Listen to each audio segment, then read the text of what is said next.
Welcome back, guys. We're going to do our release and renewal ritual now. We've done our I don't know, brainstorming, talking through what we've learned so far, had a good conversation about that. So I'm going to talk you through this bit, and they're going to do it, but I'm going to let them do it in their own space and their own privacy, because as you know, this is it's a personal, private journey type thing. But the release and the renewal ritual, I'll talk you through. So first of all, what you're going to need to do is cleanse your space. Now, we know that we can do this. I know if you follow me in the Maybon or in the Lunar Learning. So if you follow me on the Wheel of the Year, you'll know already, and you'll have the equipment up already. And if you follow me with the Lunar Learnings, you'll also have the equipment and you'll know how to cleanse your space. So you either want some salt and pinch it all the way around the area that you're going to work on, or you want to get an incense stick and just get some smoke working around. Palo Santo or white sage is excellent. If you've got nothing else, keep those in your toolbox always. So to start, you obviously need to ground yourself and keep yourself focused on the intention that you have. So for this case, our release and renewal ritual is focusing around our altar, creating and putting up our altar. So what we do is we ground ourselves, be prepared, have good intention of what we're setting up, and then we cleanse the area. So we physically and spiritually cleanse your space. Okay, so sage, Palo Santo, ring a bell, clap your hands, sing, shout, salt, whatever works for you to just clear this space that you're working on. The next thing we do when we are in our release and renewal ritual is we set up our altar. And if you remember, I spoke you through that. So you've got your trees, your ancestor trees, however you want to decorate, however you want to commemorate your ancestors, whether there be names or pictures or brooches, earrings, bracelets, watch, anything like that that ties you to them.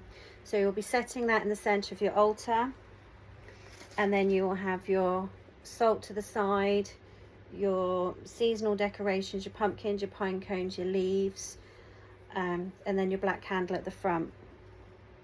Okay, so when you're all ready to prepare, when you're all ready to begin, you want to take yourself a few deep breaths. Okay, few deep breaths, centralizing, grounding yourself, feeling yourself connected to what you are about to do. Imagine a line of energy that is connecting you down into the earth's core, rooted and present. It's almost like your feet are becoming the roots of a tree and you're grounding yourself. Okay, so you want to set your intention out loud. I've got an example here which I'm going to read out loud to you. There's lots that you can find. Again, you can go Googling, or you can just give me a call and say, look, I'm a bit stuck with my intention, help me, and I'll help you through it. It's not a problem. I find that when I'm doing mine, I don't really document mine because I just speak from whatever I'm thinking or feeling at the time. But I have an example which I'll read out to you now. So the intention out loud is: I open my heart and home to those who came before me, and I prepare to release what no longer serves me as I move into the darker half of the year. Okay, so that would be your intention, spoken out loud. You want to get that universal energy, that purple string, that rooting to the ground. You want to join all the dots there and get it all out and about. Now, part of the release and renewal ritual around setting up your altar is to identify. Reflect on your past year. What habits, fears, old patterns, or limitations are you ready to let go of? You might say, I should give up smoking, or I should give up unhealthy eating. I should go to the gym more. None of these are what you're ready for. You'll know you're ready when you say, I've given up smoking. I'm going to the gym more. I've forgotten the last habit I said to you about. What did I say? Did smoking. whatever. Anyway, that's what. Listen to what you say to yourself. Listen to how you talk to yourself. I should give up smoking. You're not going to do it. I've given up smoking. You're going to do it. So when you do identify, that part of the release ritual is very important, that identifying. What are you ready to let go of? You may have a list of things you should let go of, and what you're ready to let go of might not be the same list. You might have more on one than you do on the other. You might have none on one and plenty on the other. But that's what it's all about. It's finding your truth and going with your truth, whether you're ready to or not. So you can even journal about those. Post-it notes work great for me. Brain dump this, brain dump that. Or just simply think about what no longer serves you. What no longer serves your highest good. What no longer brings you purpose, enjoyment, validation. What no longer makes you feel fulfilled or full of a purpose. Okay? So then what we want to do once we get to that point is we write it down. Whatever is on our list, whatever we've decided, this does not serve me anymore. I've had enough of it. I don't want it. We write it down. Or we shout it out loud. You know, there's different ways. I'm not great with journaling. Sometimes I'll write it down and everything will be really, really wordy.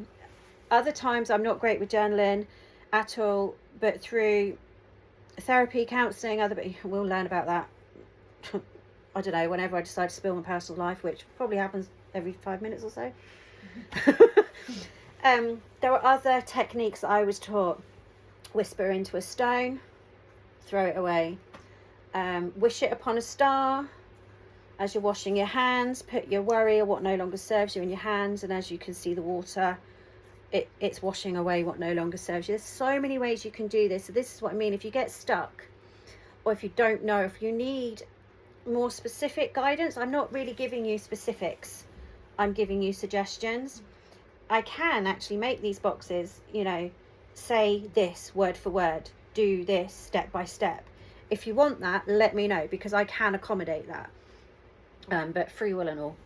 I don't like to influence people. I just like to inspire, I suppose is the word. But anyway, so you want to write it down or shout it out or something. If you've written it down, you can always burn it, or you can just rip it up and then put it down a sink, or you know, rip it up and then blow it to the wind. Obviously it's not exactly environmental friendly, but if the wind takes it, the universe takes it, paper mache, and it'll come back. So for the purpose of your black candle in your kit, and if you say that you have written it down, you've purified your space, you've set up your altar, you've spoken your intention. I open my heart and home to those who came before me, and I prepare to release what no longer serves me as I move into the darker half of the year. Then you write it all down and you light the black candle. Now what's going through my head is that line from Hocus Pocus, and all I want to do is watch Hocus Pocus now. A virgin lit the black flame candle. Anyway, I'm such a child. Light the black flame candle. No, light the black candle. It's not a black flame. Light the black candle. And then you take what you've written down, what doesn't serve you, and you burn it on that candle. Okay? Obviously, safety first, please. Don't do it. Just be safe. It's an open flame in your house, in your garden, whatnot. Be safe. Please be safe. Okay. Each post-it note, each habit that you want to get rid of, as it's burning, you can choose to say something. You can visualize this. You can choose to say nothing. But I'm going to say something which you can use and help you out. Okay, so you can say something like this. I release what no longer serves me as each piece burns. So I'm going to stop, I don't know, what doesn't serve me anymore. Overthinking. I'm going to release overthinking. No longer serves me. Okay, and then we carry on doing that. Then, as we are releasing and renewing, we also need to reflect. So as we are burning our habits that no longer serve us, we are letting go of those. We need to shift our focus now back to what we have actually achieved. Acknowledge the space that you've created by letting go, because overthinking, say if we take the example of overthinking for me, if I'm burning overthinking, stop nodding at me, and I no longer overthink, that frees me up to about 99% capacity for other potential there, because that's how much overthinking I do. But that frees me up. It makes room for so many growth areas there, so much more potential, so many more intentions, just by letting go of one habit. So we've done our release, then this is our renewal. We're switching our focus. Then on a separate and a fresh sheet of paper, I want you to write down what you want to welcome into your life now. Any new goals that you've got, any positive patterns that you've seen developing and you want to make consistent, or any personal growth that you want in this winter season coming up. You know, can't think of anything. I tell you what, I'll share one of mine. I have noticed since doing this, which is why I've got a lot of gratitude posts going out at the minute, since people have made me believe in myself, because the feedback that I get from you guys is really humbling. It's really, honestly, it just makes me just go all gooey and happy, because I'm just so pleased. Like the knowledge and experience that I've got, that you guys seem to really like and want. So I'm delivering more and more. I'm so busy feeding your hungry brains that you guys keep me in my happy place. You know, thinking of ideas of how I've coped, of how I've grown, how I've developed. I am seeing so much. I'm seeing consistency in my positive behaviors. My people pleasing is almost non-existent these days. My boundaries are a lot clearer, and my consistency. I'm seeing consistency in my clients, in my friendships, in my removal of friendships that didn't serve me. So that's, I've shifted my focus. I've recognized that in myself. So my intention is to keep going. So the more you like and share my videos, the more you order from me, the more you keep me in my happy place, and the more my consistency grows, and the more I share that love with you. The wave rises and the whole ship goes up, so to speak, doesn't it? Mm-hmm. So yeah, then when we're done with that bit, all we need to do is just sit with that for a minute. Everything is quite slow, it's mindful, it's dedicated, it's purposeful. We set our attention, we've lit the candle, we've let go, we've written down what we're letting go of, we've burnt it. Then we're opening ourselves up for what we want, sitting with that for a minute, then we're writing it down. Okay, so then we sit with that just a couple more minutes more, and then to finish off, just need to spend a couple of moments remembering our ancestors, those that have come before us. Okay, so first of all, we always clear ourselves, we always cleanse ourselves, let go, breathe in, let go, breathe in, and then we get our intention out there, and our secondary intention out there. So this one is we're honoring our ancestors because we've done our ancestor tree. So you can do this by speaking out their names: Nan, Grandad, Smudge, whoever. Excuse me. Or a story that you remember. So I remember eating Chinese takeaway with my Nan a lot. We'd always have the same thing: shredded chili beef, egg fried rice, sweet and sour sauce, and prawn crackers. We'd have one between us, and that would be our meal, and that'd be me and my Nan Friday, Saturday nights. And that was like some of the happiest times ever. Bacon egg sandwiches, I didn't like the tail end, the fat, so Nan would always cut mine off for me. She'd eat that bit. So, you know, their names or a memory, something that helps you connect to them. Okay? Right. The next bit is the feast bit, which is what we're going to be getting on to doing now.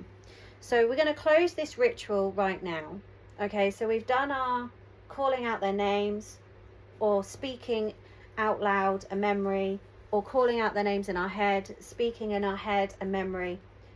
It's honorance, it's reverence, it's triggering. Okay, so be warned, you know, you might feel a bit emotional. I know I do. And then what we do is, when we're done, is you safely blow your candle out. Say thank you. You know, thank you, my family, for joining me. Thank you for making me feel that you're still with me. We all say, you know, when we've lost a loved one, they're always with you, they're inside your heart, da-da-da. Let's tune into it tonight. Let's feel them with us. Okay, so then once they've given us their energy, say thank you. Let them go. Safely on your journey, blow them out. So once we have expressed our gratitude for our ancestors, for everything and what we're going to go through, and follow on with our intentions that we're taking on board with us, we've blown it out. Just give yourself a couple of minutes to feel grounded again, okay? Because this kind of mindfulness work, when you're really thinking and you're listening to your body, can be exhausting, can be triggering, can be raw. So just give yourself a minute, a couple of deep breaths. It's not because I want you to start meditating or start chanting. It's because I just want you to not get up and give yourself a head rush. Okay, I don't want you to start standing up now and then, you know, collapse on the floor because your blood sugars have dropped. Okay, so just gives you a couple of seconds to ground. And also that grounding just symbolizes that you're finished, you're done. Okay, so once you've done your ritual and you've brought yourself back down to earth, grounded, you know, you can put the envisage your toes as roots, tree roots as well, and give them a little wriggle and say, I'm back to ground now. Okay, and then what we're going to do is go and replenish our sugar levels and get a little bit of social on. And we particularly right here are going to go and share in a simmer pot, which I made, and it smells delicious, and soul cakes, which I made, and I have eaten most of them, but there are some left because they were nice. There are some left, I promise you. Okay, so that's why we've always got like food and drink after all of these rituals anyway, because it is extremely draining, and I like to eat and drink with my friends. So anyway, thank you for joining me. I hope that was okay as a talk through ritual. You haven't actually seen me do it or anything like that, but I'm hoping that I've talked you through it in depth and in detail enough that you can go ahead and do it now whenever you feel ready. Even if you don't do it tonight, you can do it tomorrow. And if you don't do it by the end of the 1st of November and you end up doing it on the 3rd or the 4th or the 5th, it doesn't matter. To be honest, it doesn't matter. It doesn't really have to be done on Samhain or Halloween. The energy is all around us. It's the intention. Have pure, honest intentions. It's better if you can make it, you know, on the date, blah, blah, blah. But it isn't the end of the world if you don't make it on the date. If you can't do it because you're trick-or-treating or you've got this coming on at the weekend or work or other commitments, do it when you can. Just take the pressure off of you and do it when you can. Okay? Thank you. Thank you, guys. I'll see you next time.